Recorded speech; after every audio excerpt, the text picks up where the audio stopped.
Alrighty, so even though it is almost 1, we're going to wait a few more minutes for more of our participants to join.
Yeah, let's just wait for, I'd say, 2 more minutes, and I think then we can get started.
All right, let's get started. I'm just gonna start by sharing my screen. Can everyone let me know if they can see my screen?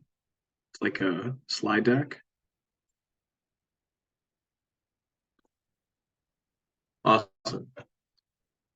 All right, so hello again. This is lecture 8. I thought I'd just start beforehand by um, letting everyone know that if they have any questions about feedback or they have any feedback to give on these lectures or questions about the lectures or labs, feel free to email me, this email here. And if they have any course-related questions, like things like attendance or just other non-lecture related uh, stuff, just feel free to email support@codingcolor.org. So without further ado, let's get started. So I think the best way to start this lecture is by asking a question. And the question I'm going to ask is, who's on the web? And we will answer this question over the next few slides, specifically from a web security perspective. But let's delve into the importance of this question. Why should we ask this question? So I'll start by saying that the internet is a significant part of our lives, and almost 5 billion people are using it daily. And so a lot of money is at stake in the realm of web security because cybercrime costs the global economy trillions per year. So with these two things in mind, now the question of who is who becomes a paramount one, especially given that it's such a large part of our lives and that we have quite a bit of our personal data on the web, especially financial data. So it's not something that we want to fall into the hands of nefarious actors. And in this way, the internet is not just a tool for our convenience, as we mentioned in the first lecture, but its use carries understandable risks.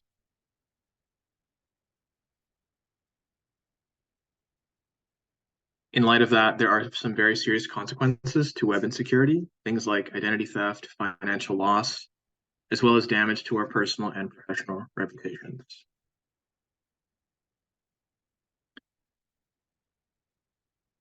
So we'll start this topic off by briefly discussing authentication versus authorization in that context of web security. So authentication is kind of just like proving who you are when you visit a website. So if we think of an example of wanting to board a plane, you bring both the ticket and your ID to confirm your seat. And that you are indeed the person who made such a seat reservation. And in the context of web security, it's similar to verification of identity, often by username or password. So in this case, it would be like, when you're trying to log into your account on a server, let's say YouTube, you have to give them your username and password. And that ensures that only the right person is accessing this account or system. Authorization is something that happens after authentication, and it decides what you're allowed to do on a website. So in this example of a seat on a flight, if you're a business class and you have access to the business class section of the plane with excellent seating and so on.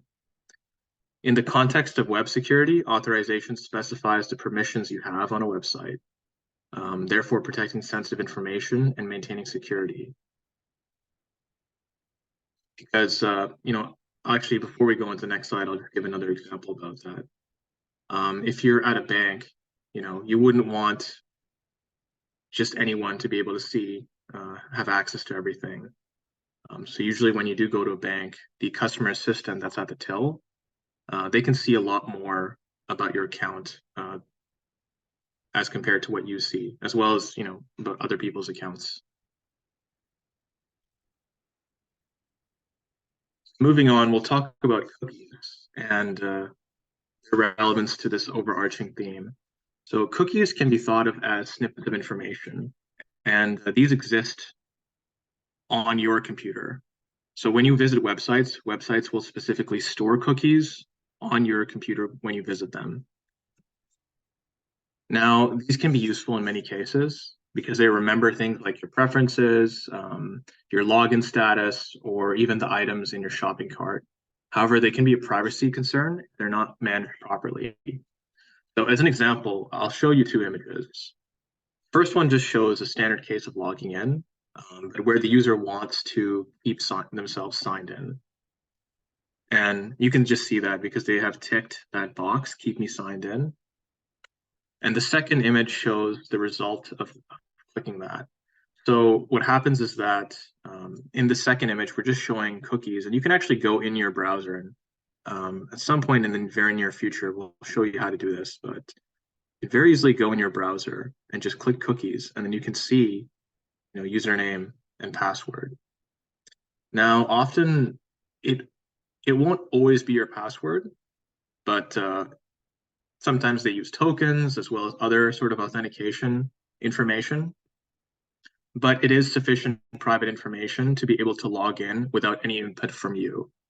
Because if you do click this keep me signed in, if you go back to the same website, it'll automatically log you in using that information stored in your cookies. So naturally, this raises security concerns because if someone else gets access to your computer, then suddenly they have access to this information and can potentially log into your accounts.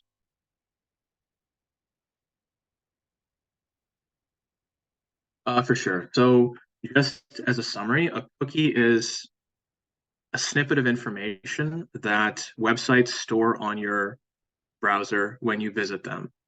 And so I just gave an example here of wanting to stay signed in. So you tick this box, keep me signed in. And then a natural result of clicking that is that now we have some information related to our authentication sign-in stored locally on our browser.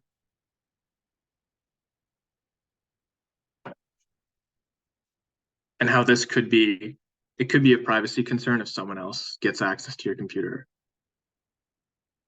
Sorry, just a question. So does that mean that if I go to a website and I do click or remember me or something, so it's storing, I guess, is that the right terminology? Like storing cookies in order to like sign me in again? Exactly, yeah. Okay, cool. Thank you. Alrighty, so now we're going to talk about sessions. So sessions are similar to cookies, but they're quite a bit broader. So we can think of session as a way for a website or web server to keep track of the interactions that a client, so that we would make while we visit that website during a single visit. Yes, cookies is what contributes. It can also contribute to the autofill form. Yeah. So the difference here is that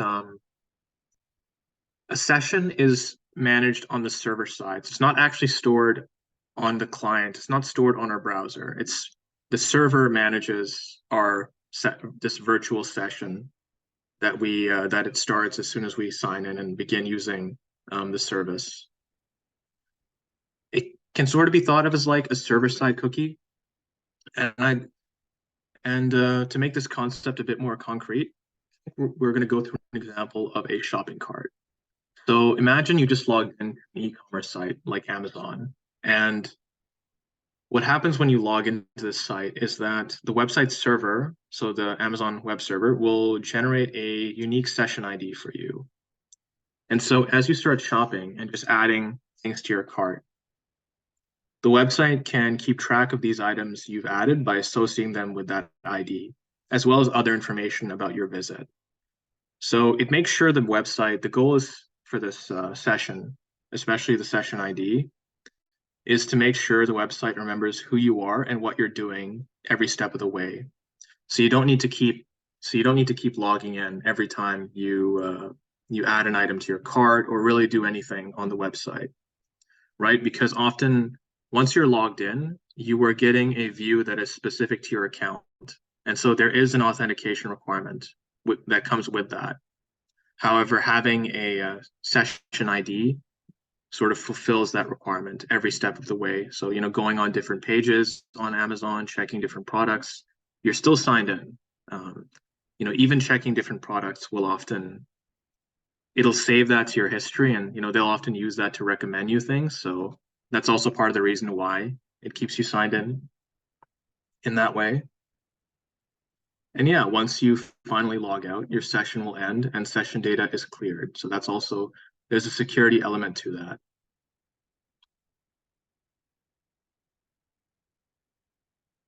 Yes, it's usually a good idea to log out.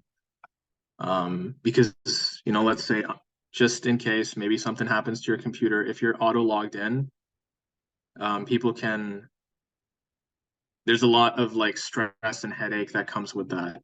If you're signed into like, let's say your Google account and someone has access to that, and then your Google account is linked to, banking information and, social media and things of that sort. So it becomes a pretty big headache if that happens, for sure.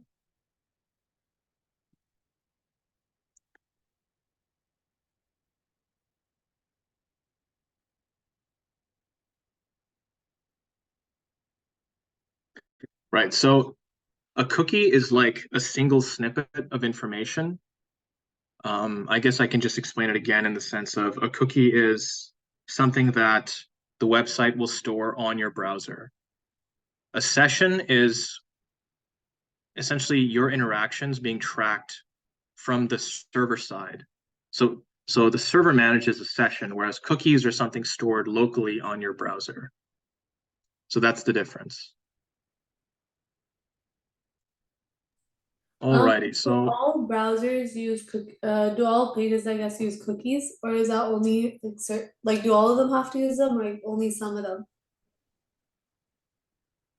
I believe there is an option. So most like modern web browsers will support cookies, but if you want, like you can also when you browse in incognito mode, so that's an example of where cookies are not kept. Okay. But the Yeah, session ID is associated with everything you do, right? On the like any page. exactly. Yeah. So when you're logged into an account on a like Amazon or something, it will generate a session ID to keep authenticating you as you proceed through the site. In fact, it would be a good test to do. I haven't tried it, but it would be a really good test to do is to go on incognito, sign into Amazon, and then like just go from page to page and just see like if it keeps you logged in. And I'm pretty sure it will because that's managed by a session ID, which is on their end. So even Oh, without cookies, it'll still keep you logged in. Yeah. okay, and then sorry, one more question. So the session ID, does it change? Is it like a dynamic number? Does it keep changing depending on like what? For example, if I have like three things in my cart as opposed to like 10 things in my cart, does it change the session ID number, or the session ID stays the same all the time? So I think it stays the same for each visit. I believe that each session ID is randomly generated as soon as you like begin your visit. So every So it's visit is unique for associated with each something. session, Oh, okay, okay, okay, but got it it. stays the same even if you're adding things to your cart. Because yeah, I would imagine the idea is once you have a session ID that's linked to your current session, that is like every time you make an action or a change, that is compared to the session ID stored on their end. And just to maintain this connection and this idea that this is the same user in the same session.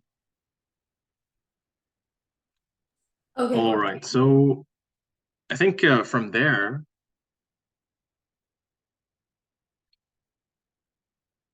generally, I would for sure. So I think okay, so this idea of a cookie is the cookie is something that I think I'll also just write it here as well. So the cookie is information a website slash the server essentially stores on your browser. And then the session is your interactions with the browser, website slash server, website stored services.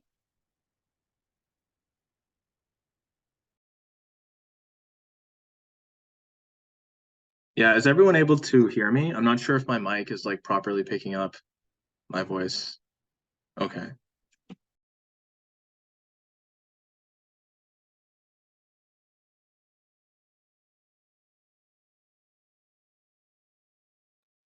All right. So let's talk about web security fundamentals. And so we're going from sort of cookies and sessions, and now we'll talk about sort of web security fundamentals. And I think let's start with HTTPS. And this is a topic that we talked about a while ago, I remember. And so earlier we talked about this HTTPS as a protocol for data transfer. And the S in it stands for security. So in the context of web security, this is important because HTTPS encrypts the data exchange between our browser and the server. And so you can sort of think of this as like anytime we're browsing a website, we're always going to be sending requests to the server end, like, adding something to our cart or making a payment, right? Even logging in is a request that we're sending to the server end with some data. And so HTTPS is a protocol that sort of confirms that this information that we're sending is secure, and it does this through encryption. And so this would mean that sensitive data like login credentials, payment details, things of that sort remain private and cannot be easily intercepted by hackers. And so here we have an image of the percentage of sites redirecting to HTTPS per month. So we can see that like it is a very popular protocol to use generally due to its web security. I think I should also mention that like usually whenever you go to websites, you'll often, if you like click the URL, like double click it to show the whole URL, you will see that the site begins with HTTPS and then there's like a semicolon with the two backslashes. And that's part of this it's just an indication that your connection with that URL or with that website is using that protocol. And so here's another example. So everything sent across HTTP, which is without the S, right? Without that encryption, is just plain text. So, our request sent over is going to have username, password, even our account number, right? Trying to log in.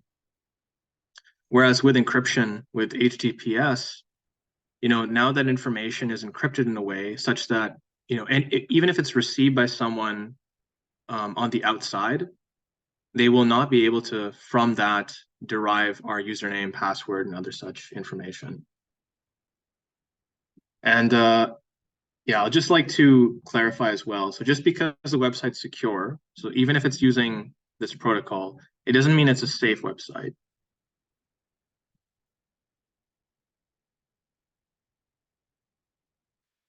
Right. So we will get into, how, so HTTPS does not protect the website, but it just protects our data. It doesn't mean it's safe, but it protects our data. It encrypts our data. And we will go into that very shortly. So yeah, it encrypts the data that we're sending to exactly. Yeah, it will hash the info and we'll cover what that means, exactly what hashing means at a later point. So actually, I think it would be pretty natural to now move on to encryption and just discussing what encryption means in this context.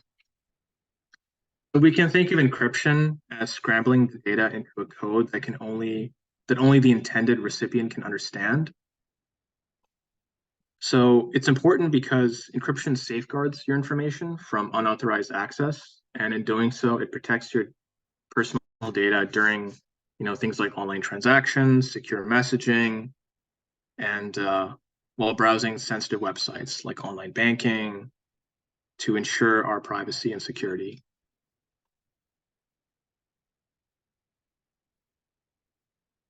And there's also a significant historical precedent for encryption.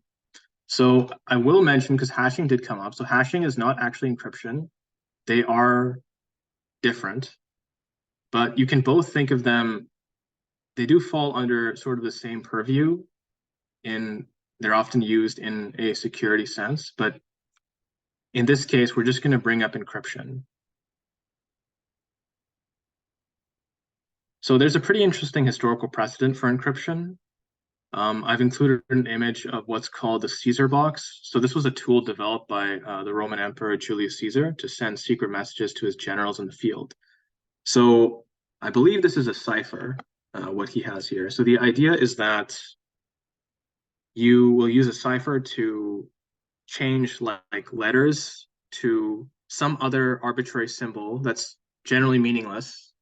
And what happens then is if you'll take a message and you'll change all the letters to these just random characters. And only the person who is intended to receive this letter will also have a cipher so that they can, they can decrypt the message and derive the original text. And so this is sort of similar to how this process works nowadays on computers. So as you can see in this image, there's sort of this key, or I guess you can think of it as this encryption tool, let's say. And so our data is encrypted, this hello message, into this very strange series of characters. And then on the server side, they also have a key, and they can decrypt this message to get our data. So just in case, let's say this data gets lost, the one that we're sending, even if it does get lost, it's generally meaningless and extremely difficult to decrypt it if you don't have this key.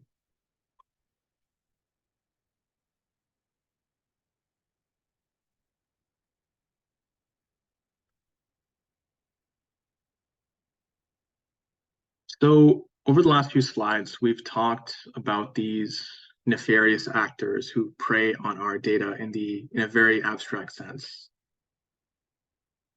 Yeah, so the key is just like, it's not actually a key, but I thought just using the analogy of a key would be a good way to think about it. So the key is just something that is, in this case, it would be scrambling our data and making sure that nobody on the outside of the intended recipient can understand the data.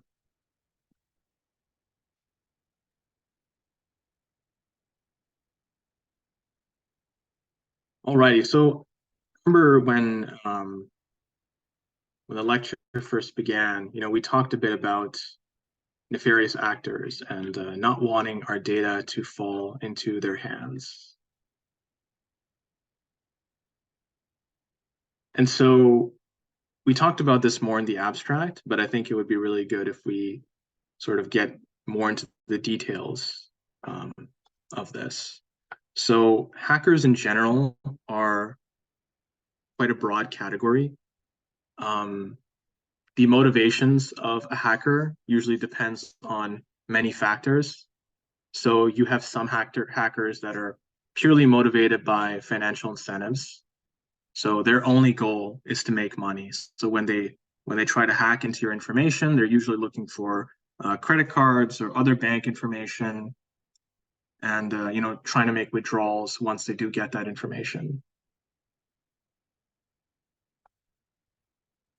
You have other hackers, however, that are they might have like very minimal malicious intent. So at least with regards to harm towards an individual. So I'm not making a judgment about whether this is good or bad, but some examples I can think of would be, there are some people who might be committed towards open data access, so they will try to hack into, an academic journal or repository and try to make, academic information or journals, free open access. So that's one example of one with, I guess you could say, minimal malicious intent towards individuals. You may even have, there's some hackers who just do it for like, I guess you could say, the fun of it, or they find it funny, even if they're not necessarily trying to make money out of it. I think I can bring up an example. Yeah, a little bit later in the slide, I will bring up an example of that. So on top of that, you can also have state-sponsored hackers. So these hackers will actually work on behalf of governments or state organizations. And usually they're involved in things like cyber warfare or espionage and things of that sort, things of that nature. And that's especially true today with the cyber sort of sphere is becoming a new like area of arms race between different countries as our world becomes more digitized. And so I wanted to bring up this interesting case close to home in Vancouver. There was this TransLink hack that happened a few years ago. And if you don't know, so TransLink is a transportation service for the city. It's quite important, buses, sea buses, as well as sky trains are all under the purview of TransLink. And so hundreds of thousands, if not millions of people use it every day. And so what the hackers did was they actually managed to put a halt on the payment systems. And this was obtained. They also managed to obtain employee information. So so this is an example. This right here is a printed request. So when they hacked this TransLink, they demanded a ransom of $7.5 million. And then what they also did was they hacked the printers, and then they got the printers to start printing these ransom letters. And as you can see, I think this is an example. This was actually this was a bit of the ransom letter.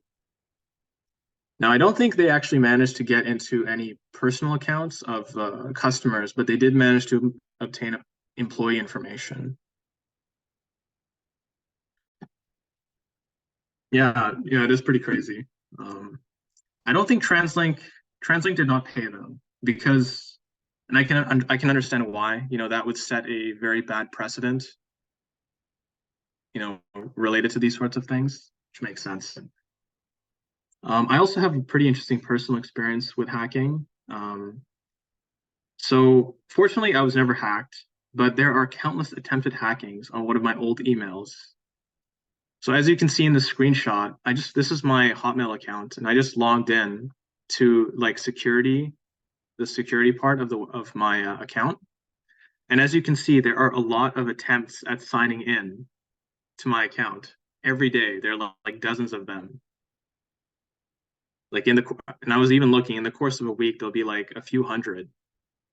Now, I doubt these are people, but who are actually like actively signing in. But what it likely is, and we'll cover this later, when there are data breaches, sometimes if you make accounts on different websites, you will use your email as a method of communication for that account. And so what happens is that these websites will store your emails in databases, and database breaches are not uncommon. And so like your email information is often quite publicly available. And so these sort of like they will usually have automated server farms. These are just like third-party servers like somewhere. And what they will do is they will just run scripts that are trying to sign into your accounts with random passwords. Exactly. Yeah, they're basically bots that are doing this all the time. And eventually, maybe after like there's like this website you can see how strong your password is, but eventually maybe it'll take a long time, but they might manage to hack into your account. So that's why I'd say it's pretty important. Set up some alternate authentication methods like having your phone number be texted every time you sign in, definitely.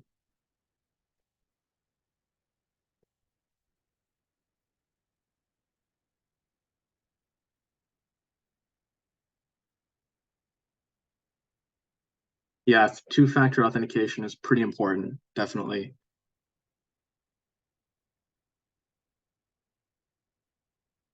Yeah, I'm not sure. That's a good question. If someone uses a VPN, if you can actually find their location, I would imagine it's very difficult because it's even difficult for like governments or those involved in cybercrime detection to actually find people, especially if they're often behind multiple VPNs, not just one.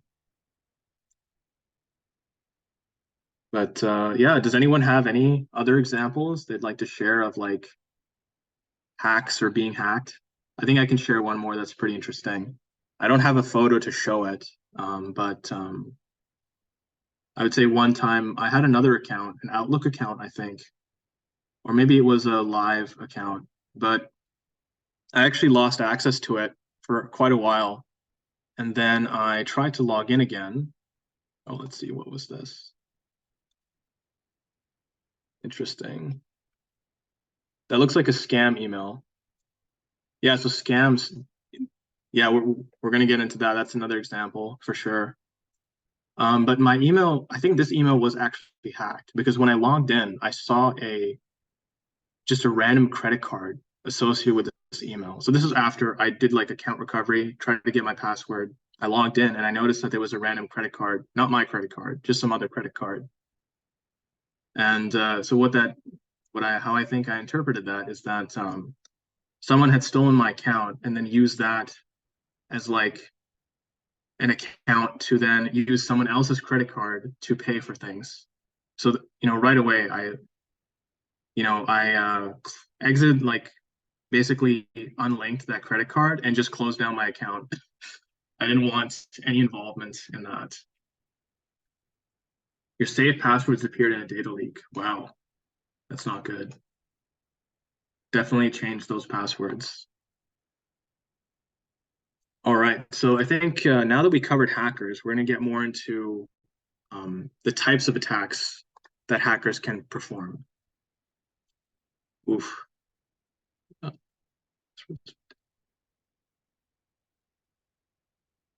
So some of the most common attacks include, but are not limited to, phishing. So phishing is the art of being essentially a digital con artist. So these sorts of attacks compromise our data and security.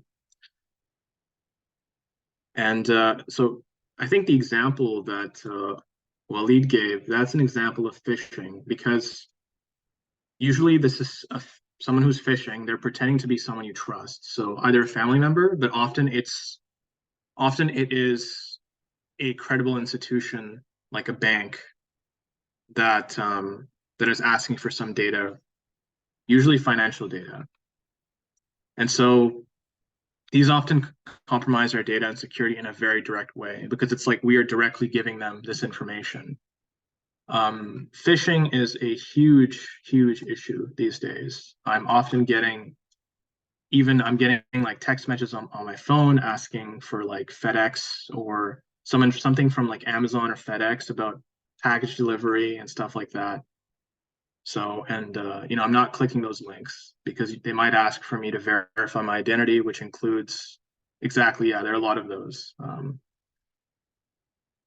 Actually, there are some online scammers that employ these attacks. And so if you're interested, there are YouTube videos of, I guess you could call them good hackers, pranking these online scammers. So they will like voluntarily take part in this in like being scammed or pretend to be scammed, pretend to be someone else, and they will get access to these scammers and like show them their own webcam or show them their location where they are, and it's pretty hilarious. So our next kind of attack we're going to talk about is SQL injection. So SQL is something that was covered in our previous lecture as a database language. But the SQL injection is the manipulation of a website's input fields to gain unauthorized access to the database. So for people who design websites especially, this is something that has to be accounted for as a security concern. And I'll show a photo of that in a little bit.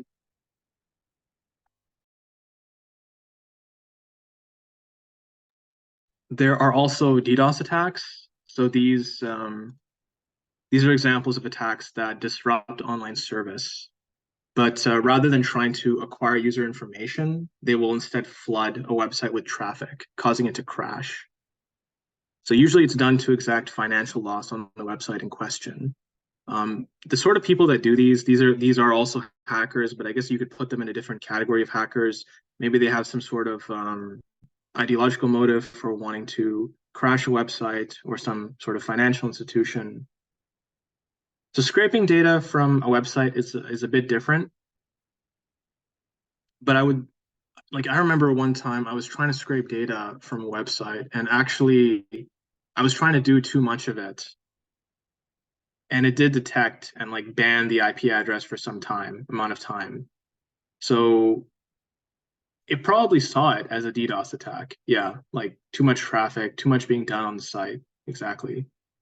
But that's a really good question. Like, if you're trying to scrape data, how might they distinguish a legitimate person trying to scrape data from someone who is conducting a DDoS attack or, trying to use or using their service, essentially too much?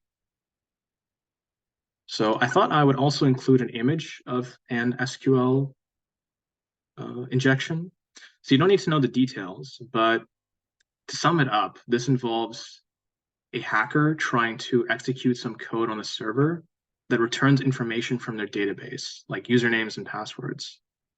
And they're doing this by injecting very specific information into the input field so that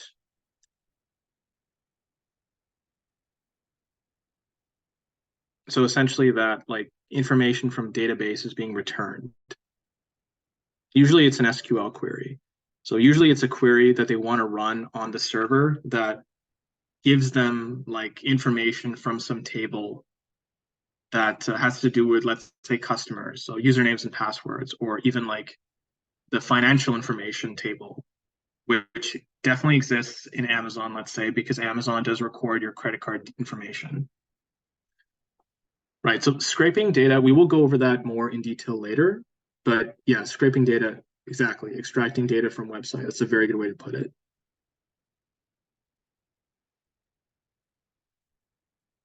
So those are a few types of attacks. Let's learn about a few more. In this case, these are all types of malware. So viruses are digital infections, and these can spread and damage your computer. They usually attach themselves to legitimate programs and corrupt files.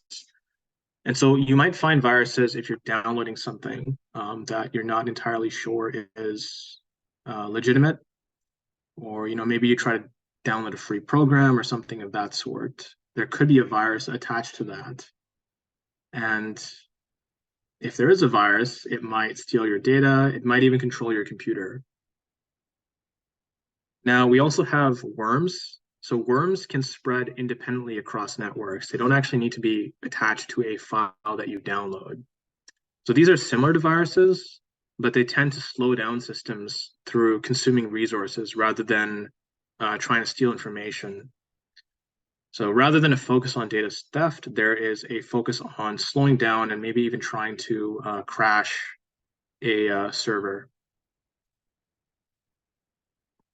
Right. So a worm is a type of malware that spreads independently across networks. So that's how it's different from. So that's how it is different from a virus, because a virus will typically attach itself to a file in order to spread.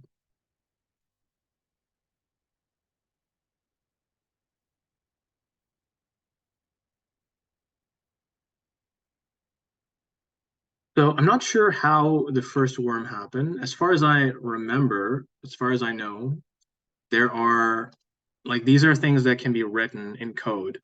Now I don't think we will cover how to actually write your own worm. We might, or your own virus. Um, but there's a lot going on when it comes to actually writing viruses and worms and like how they do what they do. Definitely, there's a lot there, and there are some pretty famous examples of them.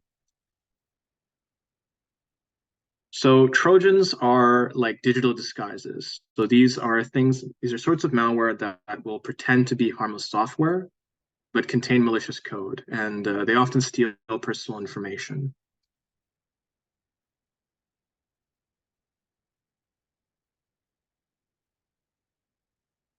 We also have something called ransomware. So these will lock your important files and demand money to unlock them.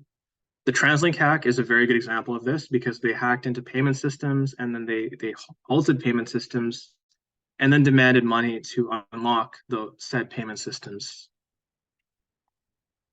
So I think, yeah, I can share some interesting examples of worms.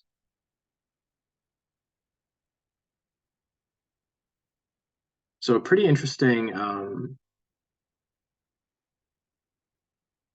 this is a pretty funny example of a worm, is that there was a something called so the worm is called I love you worm.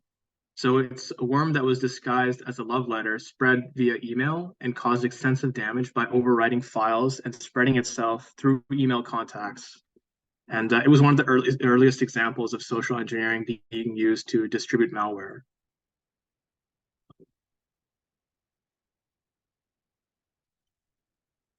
So overall, some things to take away. These types of attacks that I mentioned, ranging from phishing and DDoS attacks to, some of these examples of malware, they're distinguished by things like, how they occur, how fast they occur, some of the motivations behind them, what part of the organization or server or even like the system they might be targeting. Some of them are server specific, some of them are client specific. So, things like viruses and worms and Trojans, usually these are targeting users rather than organizations, but they can also target organizations. There's also something to consider about the focus of the attack, things like data theft, maybe ransom, even crashing systems. Sometimes hackers will use, one of these, like a virus or a worm, to do all three of those things. And so I hope that over the course of this lecture, I made a strong case for the necessity of web security, and in doing so, showed that cybersecurity is a very big field in the tech sector. And this is something we'll cover tomorrow. We'll go into cybersecurity, we'll go into some of these fields, and we'll talk more about these areas. Yes, does anyone have any questions?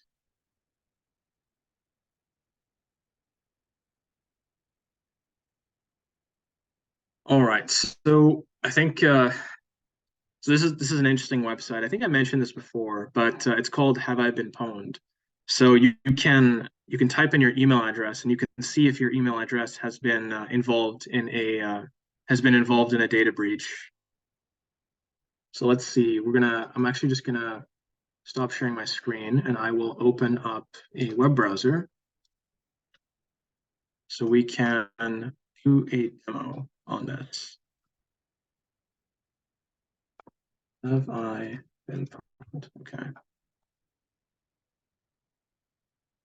All right. Does anyone want to volunteer an email address? Actually, yeah. Can everyone see my screen? Have I been pwned? Okay. Anyone want to volunteer an email address?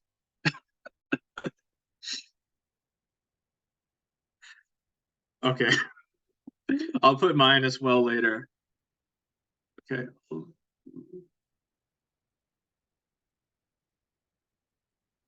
Hope that okay. Abdul Razak, I hope I wrote that in right. Actually, I'll just copy and paste it just in case. Oh, that's good. That's good. Go ahead. All right. Yeah. All right, let's see what happened. Oh, it's taking a while. Oh no. I'm sorry, man. You got pwned. So I think, these might have just been some products that you were using, and you might have made accounts, on some of these. And I think what happened is that there were probably data breaches in these places. And then, yeah. For the I'm last 10 minutes, I was not present, but I've tried this website earlier, so that's why I'm yeah. checking out. So I missed the last 10 minutes. Oh, no worries. I can very briefly, I guess the last 10 minutes or so, we were just covering types of attacks that hackers will do. I can go back, and I guess we do have some time, so we can spend the next, I would say, yeah, we can spend the next 10 minutes just addressing any questions that you might have. All right, so let's test this one. Oh, nice, perfect. So, Hasa, you have your email address is totally secure.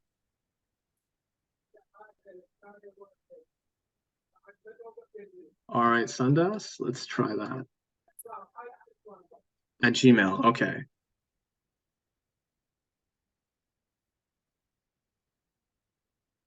Awesome. No, sure, yeah, we can try the other one as well. Yeah, we can try the other one.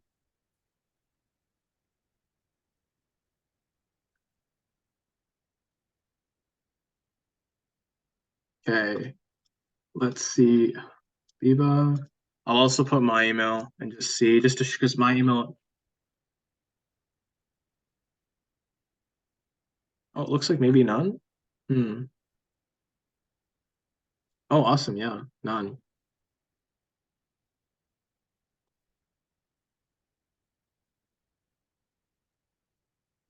All right, let's see. Let's see if mine. So this is the same one that surprise surprise. This is the same one that I showed you on that photo with like hundreds of attempted sign-ins every week.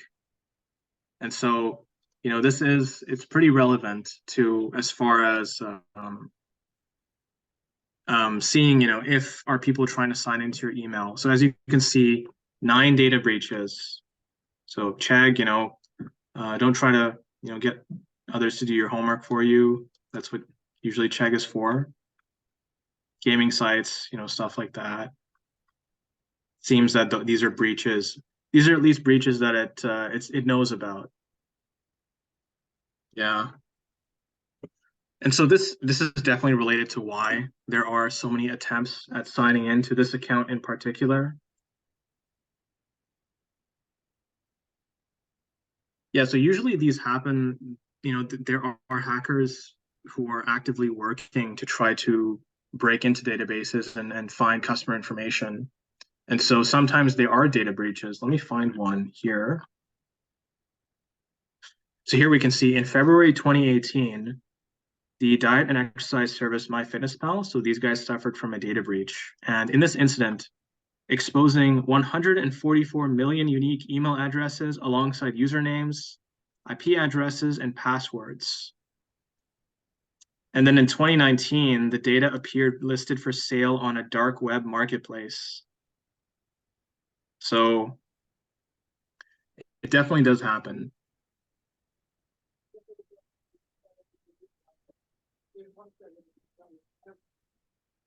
Yeah, it's pretty crazy. All right, so I think before we go on break, I will ask if anyone has any questions. I know because we do have some time. Abdul Razak, you mentioned that there were just some things you wanted to ask about when it comes to like hackers or worms. Um, yeah, I've opened this website earlier before the lecture starts. I put the Mhm. same email address, but I did not understand what to do with it. Okay, for sure. So yeah, usually that website is just for, you just put your email there and you just see if it's been pwned basically, if your email is involved in a data breach. Yeah, let's check the Okay. chat. But yeah, if anyone has any questions, just feel free to ask.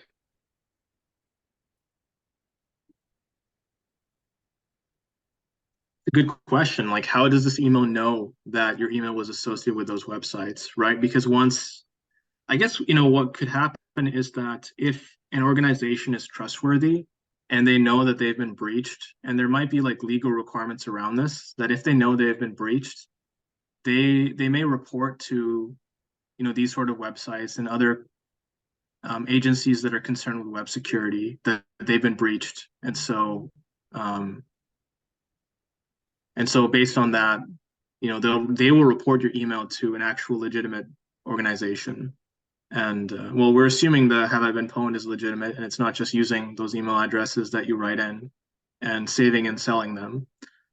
But yeah, so that's sort of where it would get that email from. It's just from the ones that have been the databases have been breached, reporting it. For sure. So let's see. I can go back to I've been phoned.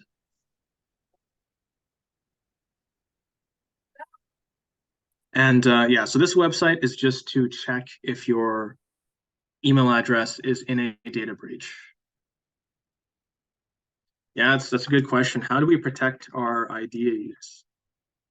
Yeah, so the question, I think part of it, oh, bad gateway, what's going on? Okay, maybe there was a DDoS attack. No, seems fine. It's a good question. So, I think that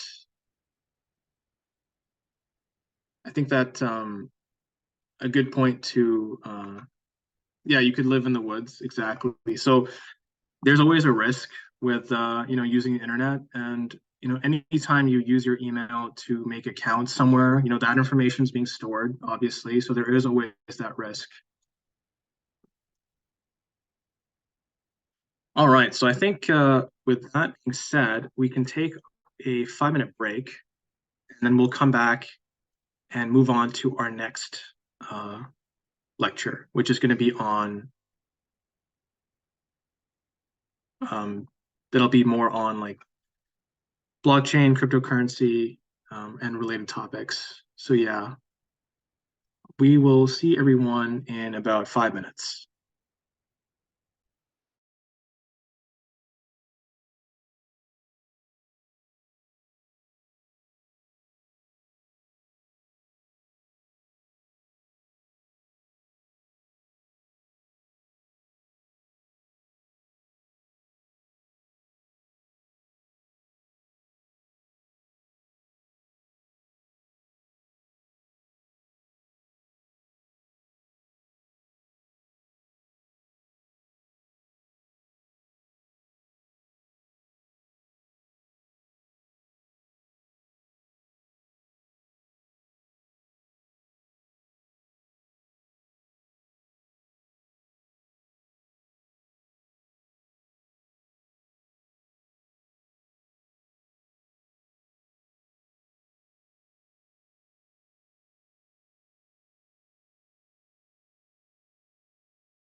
All right, so I guess I hope everyone had a nice break, 5-minute break, and got to stretch a little bit.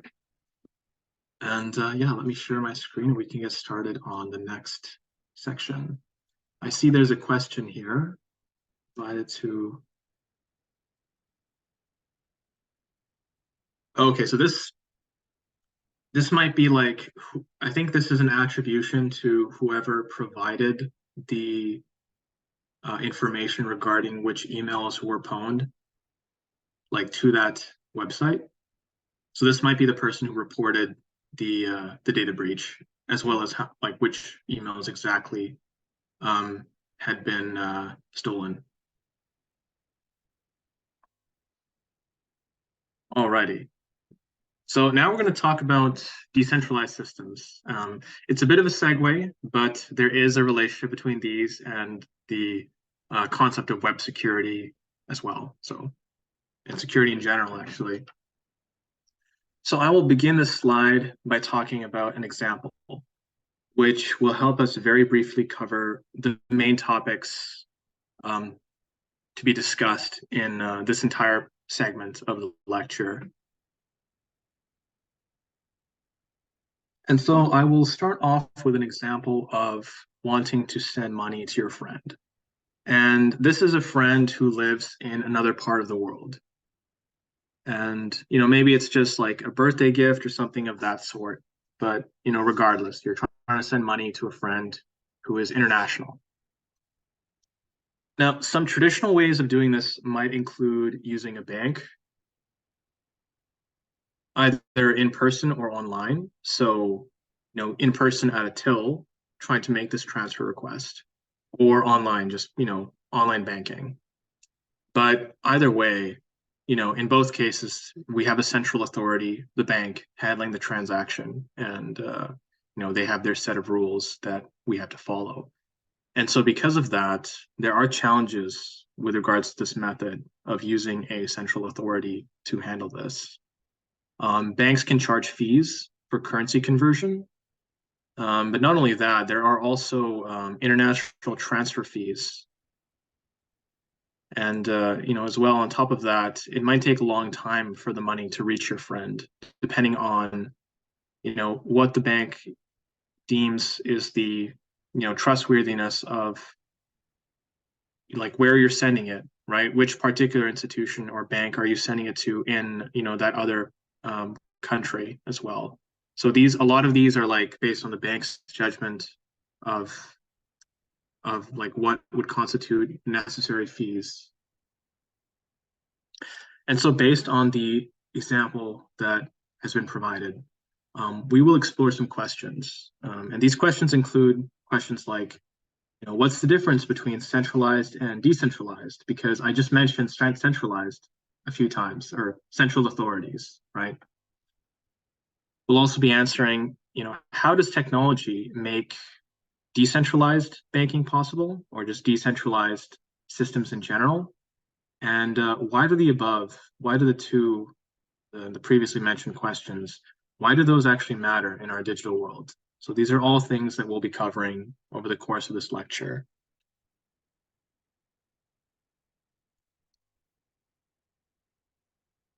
And so now we're going to move on to explaining the difference between these two approaches, that of centralized versus decentralized. And more specifically, in the context of banking and the financial sector. So, banking and transactions and money transfers. So centralized can be thought of as when a single authority and has control and makes decisions for everyone. So kind of like a one-size-fits-all approach. Meanwhile, decentralization is when power and control are shared among many individuals in terms of real-world examples. The centralized system would be kind of like a traditional bank that you're using to transfer money to your friend internationally. Whereas the decentralized system would involve exchanging money directly without a bank. So maybe you meet them in person and you give a gift to this person. Does anyone have, just curious, does anyone have any other examples that they might want to share regarding How decentralized about versus this one, centralized? like paying like in Shake Pay Shake using pay? an inter. Yeah. Interesting. That's actually a very good example. Yeah.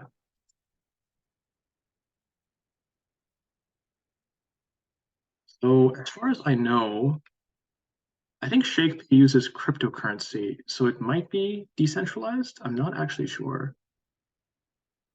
But it's like it is an institution, so it might actually be centralized.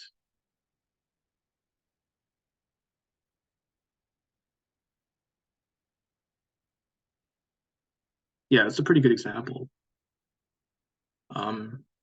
Oh, sorry, here. Yeah, I can go over the example again. So the example that I just mentioned was, in terms of real world examples, the centralized system would be a traditional bank. So a traditional bank that you're using to transfer money to your friend internationally.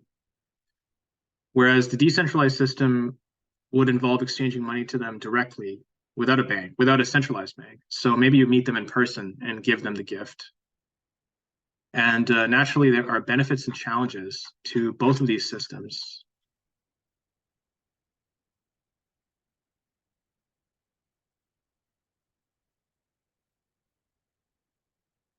And, actually, I can offer a few benefits and challenges as examples. So some benefits to centralized banking is that there's a lot more stability and regulation. Typically because with these rule sets and with the institutions often being backed by government authorities, so there is a level of stability and regulation. There's often consumer protection, so they can safeguard a certain amount of funds just in case of some bank failure or even like a hack. I remember one time, a friend of mine actually had $1,000 taken out of his account by a hacker, and because there's consumer protection in the sort of centralized bank, they were able to immediately sort of give him that money back because so that hack was something that they would take responsibility for, at least in that circumstance. However, there are benefits to decentralized banking. So, there's something to be considered about privacy, right? So there's a lot more privacy in that case, right? Because it's just decentralized. It's not really, there's no real bank involved in that example. There's also security. So we'll get more into how like blockchain technology in decentralized systems is known for security, but that's something to keep in mind.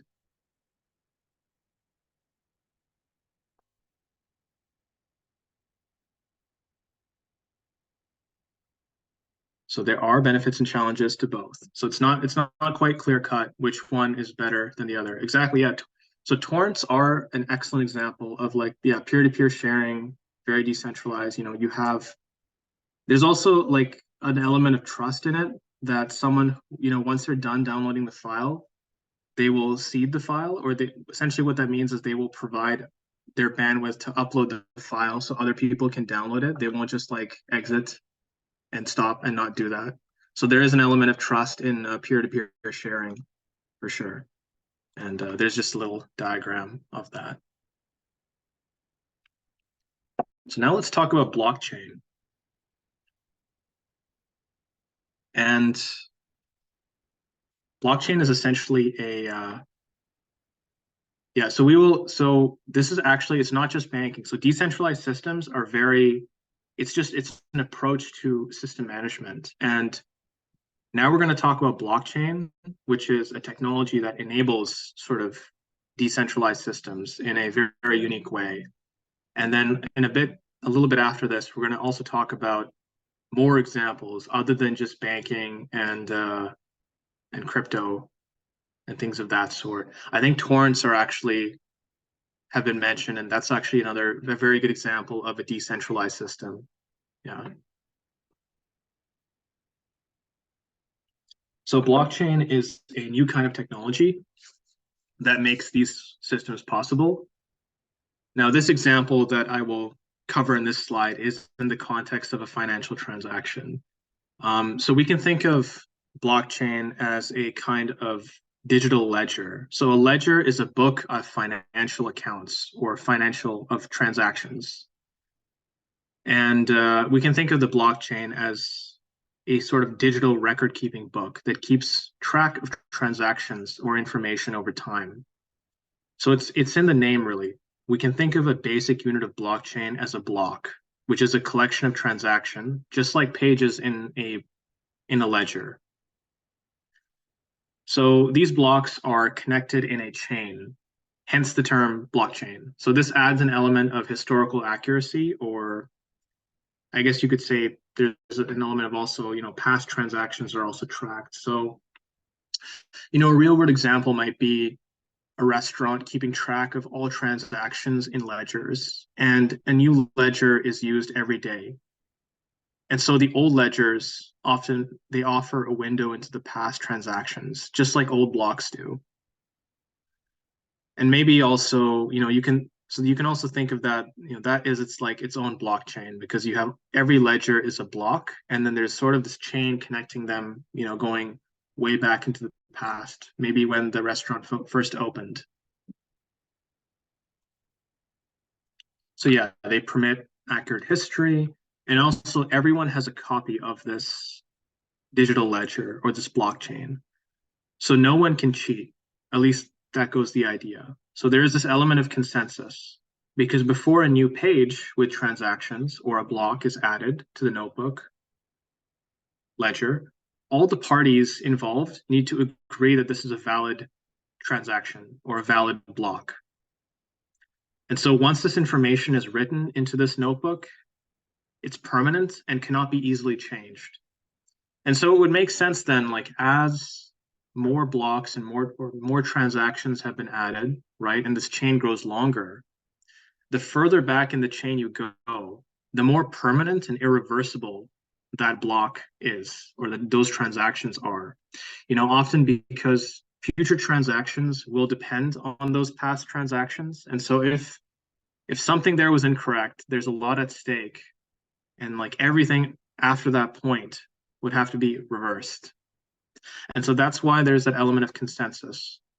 Before something new is added, all parties need to agree that that's actually a valid addition to make. So I thought I would include this example here of a blockchain, how it's working. So there's a transaction request being made, and then the transaction is represented within a block, but often we'll have many transactions in a block, but in this case, this was just one. And that block or that transaction is broadcasted to all nodes. Node could just be, you can think of that as like a person who is involved in this, in tracking, they're involved in this decentralized network.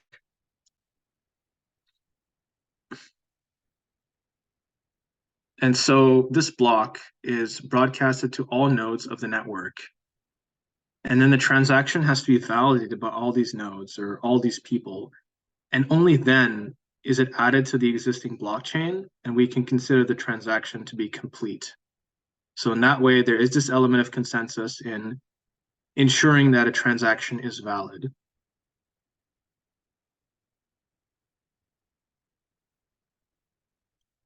So based on the nature of the blockchain that we just discussed, let's get into some use cases. I'd also like to stress that there's a lot of versatility in blockchain technology, because on the previous slide, I mentioned like transactions, and that was the emphasis, right? But in reality, the blocks just record records of data. So they can, because it's generic to data, or at least data that can be verified and that data with some stake that people can agree on mutually, right, as part of some consensus network, it can be used in many different ways. And we'll actually we'll first talk about ways other than the cryptocurrency, which was the example we just used previously of, keeping records of transactions.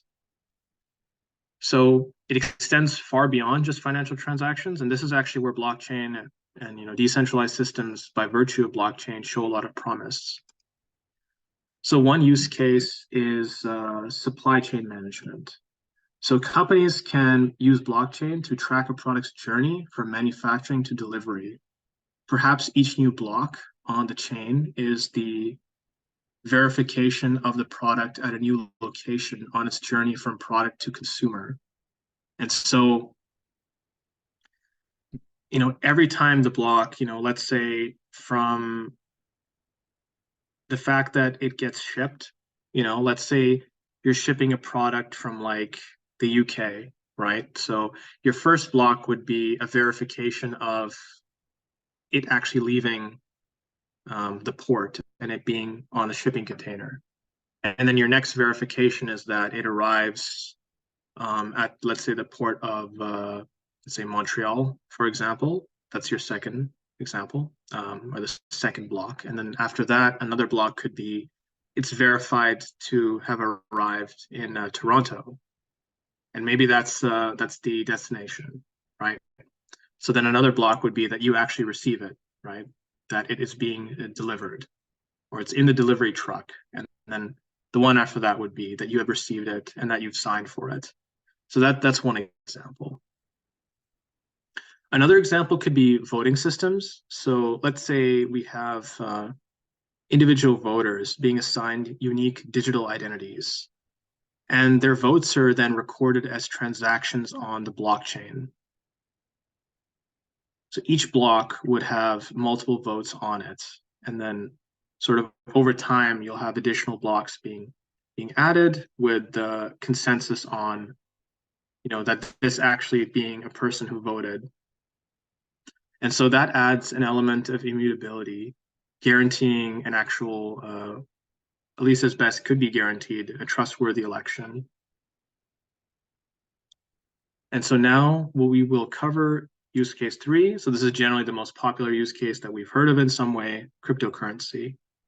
So this was explained a bit in the previous example, but to reiterate, the blocks would store transactions made between parties, and the chain adds the element of transaction history with multiple blocks. So that ensures transparency, security, and decentralization.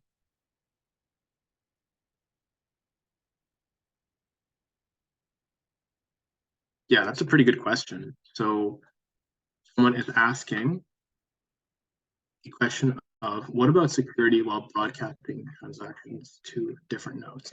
So there are a lot of ways they can use to ensure security during that process. We mentioned earlier encryption. Encryption could be used to make sure the data is the data is secure and it cannot be, even if it is intercepted, partway through the transfer, whoever intercepts it cannot actually decrypt it.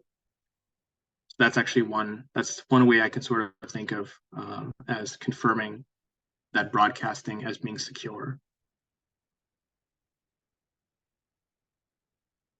I'm just curious, does anyone have any other examples of use cases for blockchain that they might want to share? How about the chain? Sorry, I didn't quite hear you. Now they use Kuluswa for the blockchain. Now that I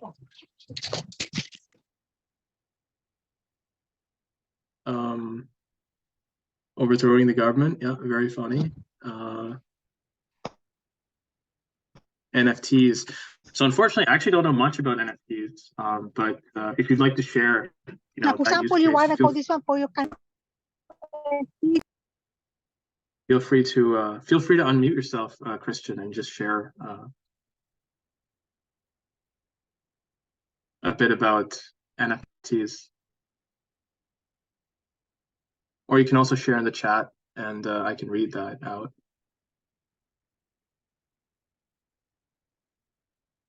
Okay. NFTs are bought using crypto. Okay, so I guess if they're bought using crypto, then they probably benefit from the blockchain if the crypto is okay, I see. Interesting. Collecting art. Interesting.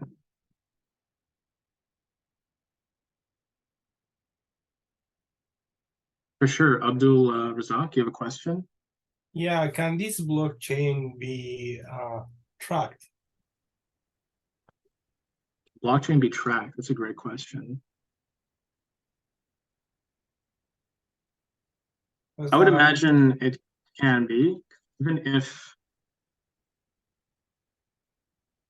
so they are like, the fact that they're recorded on a ledger, that there is some tracking to an extent. But yeah, I'm not quite sure. I'm not an expert in blockchain, so I can't answer every question. But I think that is actually a really good question. I will take note of that and try to answer that later. Yeah. Yeah, well, I don't know at the time being if they're able to track it. Back in 2020, I've communicated with them directly in order to track a Bitcoin transaction that I've submitted by mistake, and they said they were not able to do that. It's something impossible to do. Interesting. Yeah, I don't know if that terms has been changed.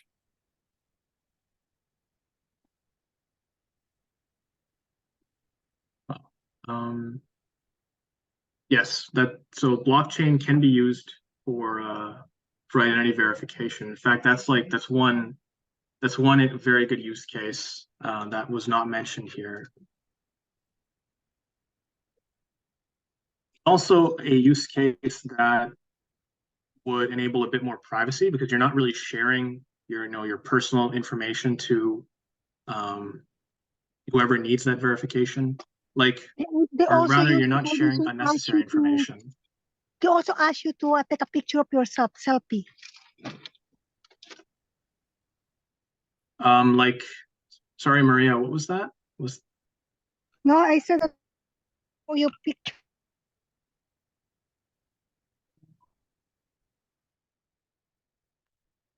All right. So, They also ask for your selfie pictures, so they know that you're a real person. You're not a robot. oh, okay, I see, I see. Yeah, that's a good question. Yeah, so sometimes they want to verify your identity by actually getting a photo of you. So rather, I guess a good example of using blockchain with that. Now, I'm not actually sure how this would be done, but I know I am familiar with this use case, is that they can independently verify, some other system can independently verify, that you're a real person. And then the only information that they would get on their end is like true or false, yes or no.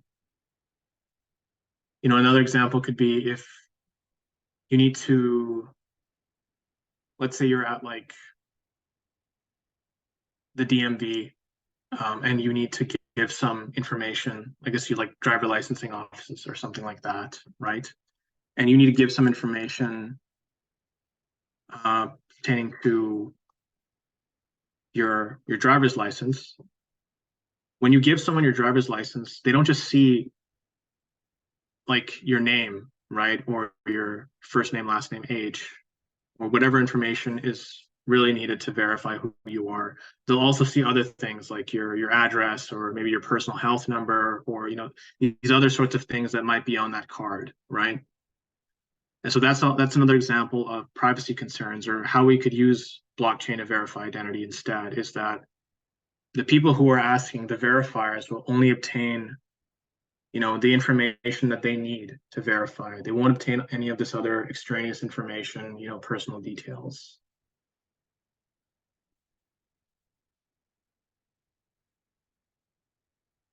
Alrighty. So I think we will cover, yeah. Ask you your salary. Information about how much you make. That's true. Yeah, that's another example. I wonder if that is sometimes, yeah, like I wonder, when you are applying, let's say, when you're trying to move somewhere, your landlord might ask you for verification of your employment history, and they might even ask for your salary as well. Yeah.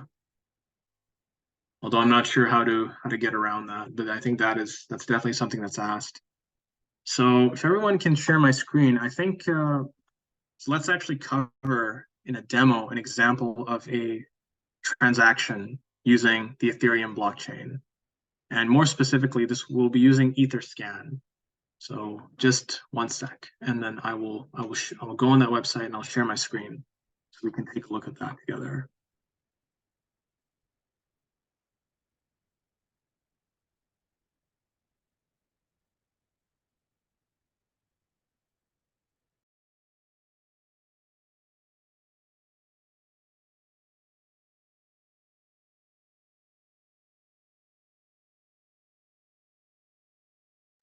Can everyone see the website, Etherscan? Awesome. Okay, so you can think of Etherscan as this like digital explorer for the Ethereum blockchain. So it's where we can look up and track transactions on Ethereum. And before this lecture, I was actually having some fun just like tracking people on this and their transactions. And it's kind of fun. You can actually see people's accounts and how much money they have stored. And there's some very rich people on here. But we'll go over that here. So, quite a few of the concepts that we covered, about transactions and blocks and things of this sort are all on here. So let's check this out. Let me just click like random I'm going to sort this by like the high transactions. Is there a way to sort? Actually, I'm not sure. I think it might just have by time. Yeah, there's no. Oh, this looks like a big one. 0.11 Ethereum. I think that is a little bit over $100. So it's a transfer request.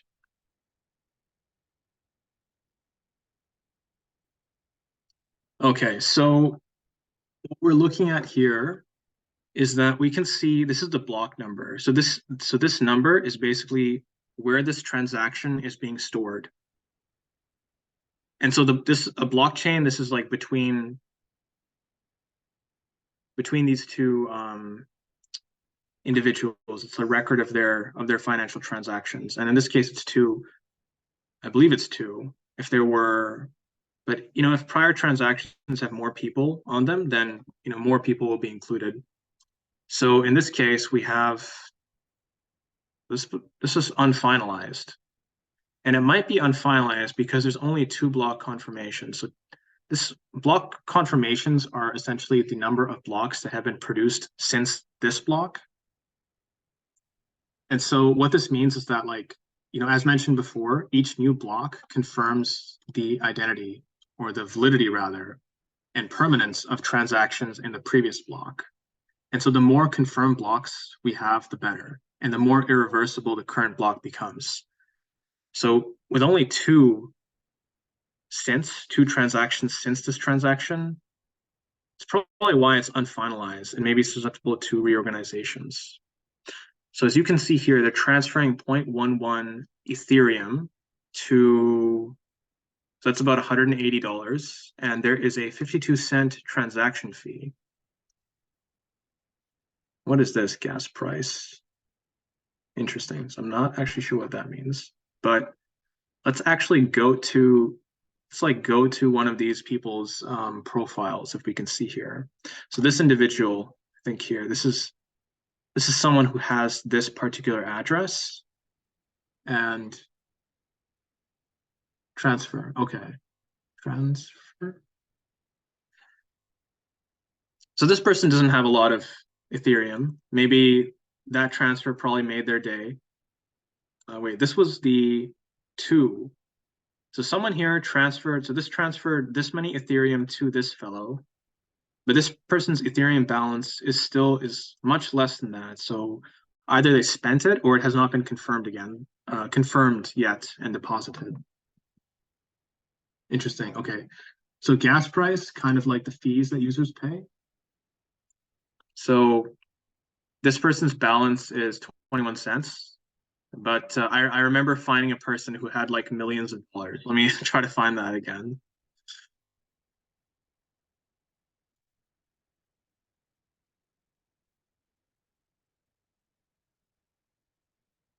Yeah, so there's a lot more details here. I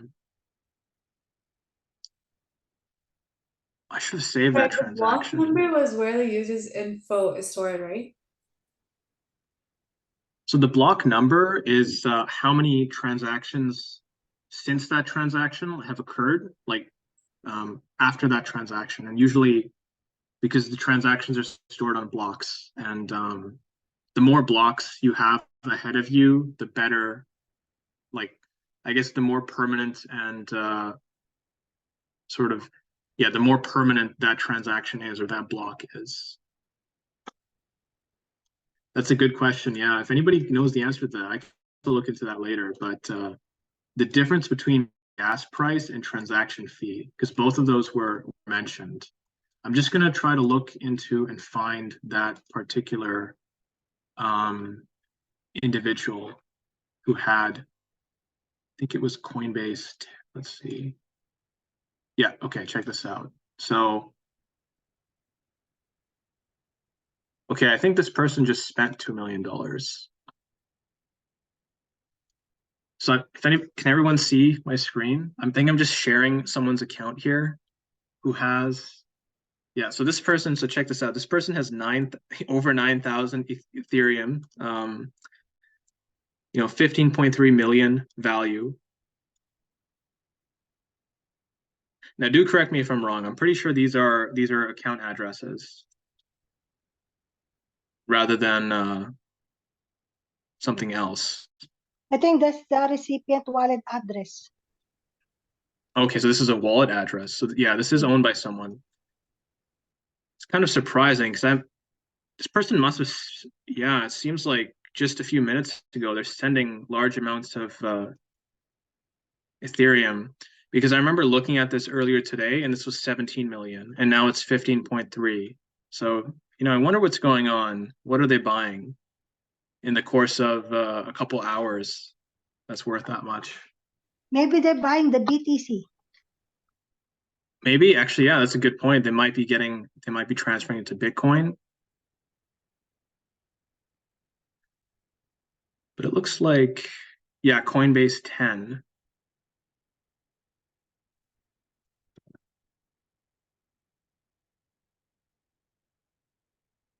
Now look up what Coinbase 10 is. Right, so this is a cryptocurrency exchange platform, buying, selling, and storing various cryptocurrencies like Bitcoin, Ethereum, and others. Definitely makes sense that they would be transferred. They would be maybe they're trying to take money out or maybe transfer it to Bitcoin. Definitely unlikely that they spent that much money. A money laundering scheme. It could be, yeah. That's also true. It could also be that. All right, awesome. It seems we do have some more time. Does anyone have, any more questions on either of the topics that we covered? Decentralized, centralized systems, blockchain, or the web security concepts like malware, or I think I have a question. for sure. I'm kind of having a hard time understanding like blockchain because the blocks are where you store like the user information or just their transactions, but where does the user information get stored? Yeah, that's a good question.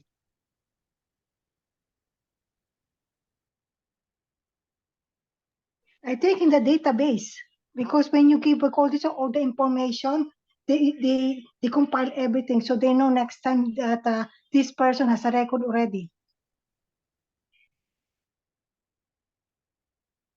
That might be the case. So as far as from what I know, it's just there's information related to transactions. We can actually check this out. So let's see. So now we have a block. We'll see what information's on it. So here they are storing some user information. This is like recipients of transactions. So I think with transactions, naturally you might want to store the from and to as well, but these are all hashed. Let's see, this is a user. So this is just the address of their wallet. So it's all, looks like a hashed address. So yeah, it does look like the transactions, they will also have information about who is receiving it and who sent it. And there's some other stuff here like timestamps, when it was proposed. You know, some of these I don't actually know what these mean, like total difficulty.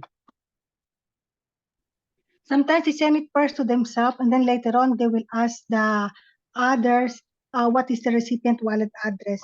So from their wallet to that person's wallet. Interesting. Let's see more details. Yeah, so as you can see, this, you know, blockchain, cryptocurrency, this is a huge, huge area of the tech sector.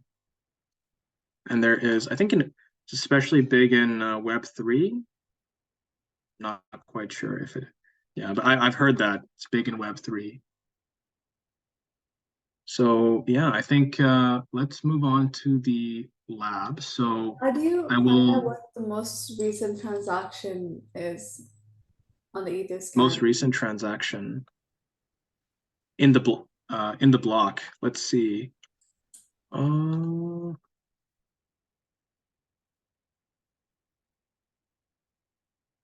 So it says here, actually, yeah, I'll keep sharing my screen. So let's actually find a different block, you know, a less recent one. Maybe let's do this one. So it says 203 transactions and 116 contracts. So we can view all the so in this block, it seems like the most recent, okay, these all are 16 minutes, but because they're probably happening quite quickly. So I'm gonna assume that this might be the most recent transaction. So this is from, I'm not sure what this is. Ethereum. Oh, is this is also a person's wallet? Okay. To this person's wallet. And it seems their transfer of 0.04 Bitcoins. So not that much. If we go to the transaction itself, successful, 83 block confirmations. So, right, so see, so this is one way to confirm the permanence of these transactions is because there have been 83 blocks produced since this transaction, or this block, the block is finalized. It cannot be reverted without slashing at least 1/3 of all validator stakes. So I'm not actually sure what that means, but it looks like there is going to be a financial cost incurred on everyone has validated this in the blockchain. There's a fee every time you transfer something. And also at the end, they send you an email to let you know it's already confirmed and the transfer is successful. Okay, I see.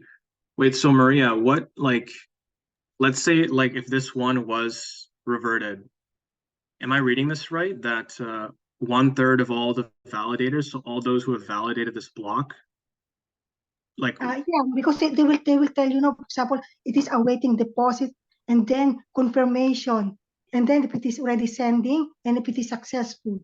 So all those things are linked to each other. interesting. Okay, thank you. All right, so I guess with that being covered, let me can open up the lab. I think we'll first just describe the lab, and then you guys are entitled to a 10-minute break. So you don't need to start working on the lab right away, but if you want to, you can. So can everyone see the lab? All right, so both of these, part 1 and part 2, it's the same lab, but we just split it because there's too much text to put on one slide. But the text does not mean it's extremely difficult or time consuming. So the first part is to check if your data has been breached. So just a fun activity. And after that, we want you to ask for the following scenarios 2 questions. The first question is, which actions require authentication? And then the second one is, which actions require authorization? So these are different scenarios like library system, online banking, gym membership system. So for these different scenarios, there are two questions we want you to answer and include in the submission.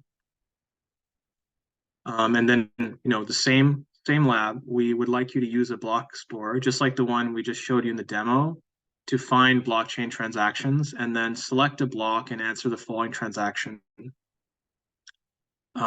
Select a block and answer the following questions. What is the block number that you've accessed? How many transactions are in this block? What was the most recent transaction hash on that block? Who is the sender in this transaction? Who is the receiver? How much was sent from one account to another? How much extra did the sender have to pay in fees? And so we want all the answers for the above exercises to be submitted on Canvas. So this includes part 1 as well. This is part of the same lab. So yeah, I think we'll take a 10-minute break. If you want to get started, you can, but if you want to take a break, and please do take a break. So we have a 10-minute break, and I think then we'll start the lab, and we'll put everybody into breakout rooms as well. So we'll see everybody in 10 minutes.